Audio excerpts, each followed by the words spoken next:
Simula pa lang ng bubble, inaabangan na tong matchup na to. Barangay Ginebra versus TNT Tropa Giga. Very contrasting teams. At ito na nga, kasado na ang PBA Bubble Finals. Ano kaya ang mga advantages at disadvantages ng bawat team sa isa't isa?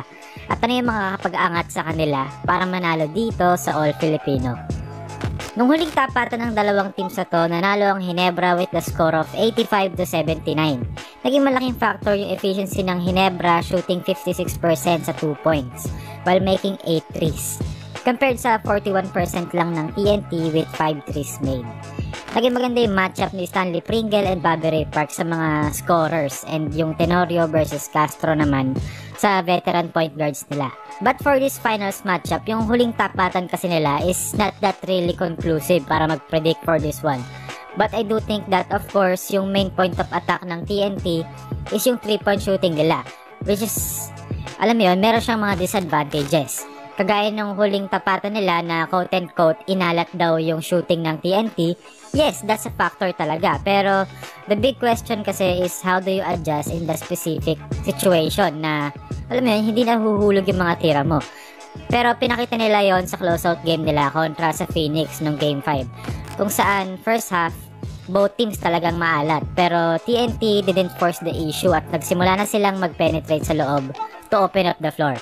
Pero the thing is, Phoenix is not a great perimeter defending team unlike Ginebra. Phoenix kasi interior lang sila. Pero yung Ginebra, they have the ability to switch on the perimeter. May malaking factor dito yung depensa rin ni Aljon Mariano.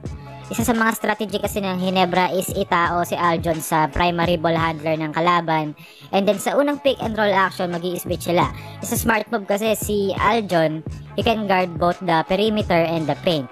Ika nga ng ibang coaches na a hand up is a hand up, diba? Walang mismatch. Basta yung contest the shot, goods tayo. Also curious ako if TNT will continue using Jason Castro sa starting lineup. Yes, they got success nung ginagawa nila yon ng huling dalawang laro nila sa Phoenix. Pero Ginebra kasi, they have their best defenders usually sa simula. If you put Castro sa starting lineup nung sa Phoenix, diba, you force Phoenix to use a defensive lineup instead sa usual shooting lineup nila. And also for Ginebra, magaling sila mag-execute talaga ng plays nila. Weakness lang talaga nila is yung turnovers nila kasi yun nga yung downside na, alam mo yun, yung hot potato basketball. At saka kung hindi papasok yung open shots nila. Pero one thing to notice is medyo hindi pa nila nabubutas yung depensa kapag binabox and one si Stanley Pringle.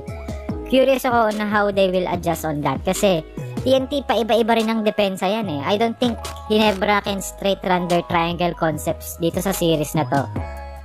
Sobrang excited ako for this series kasi very contrasting team sila. Kumbaga, polar opposite sila sa concepts. With one team playing hot potato basketball with Ginebra and the other team is having all the talent, diba? And playing deliberate half-court offense na TNT Tropa Giga.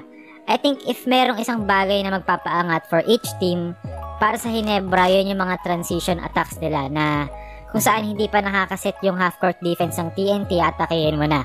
And for TNT naman, consistency.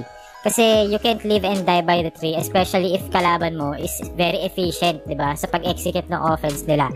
So ayun, I hope we get a great series dito sa matchup na to. Simula pa lang ina-anticipate na talaga tong matchup na to and we finally got it, diba? Ako personally gusto ko lang ng great basketball. And ayun, excited ako para dito sa matchup na to. So ayun, if kung nagustuhan nyo yung video, marami pa akong ibang video sa channel. Stay tuned lang para sa community tab para sa ating first ever annual PBA award.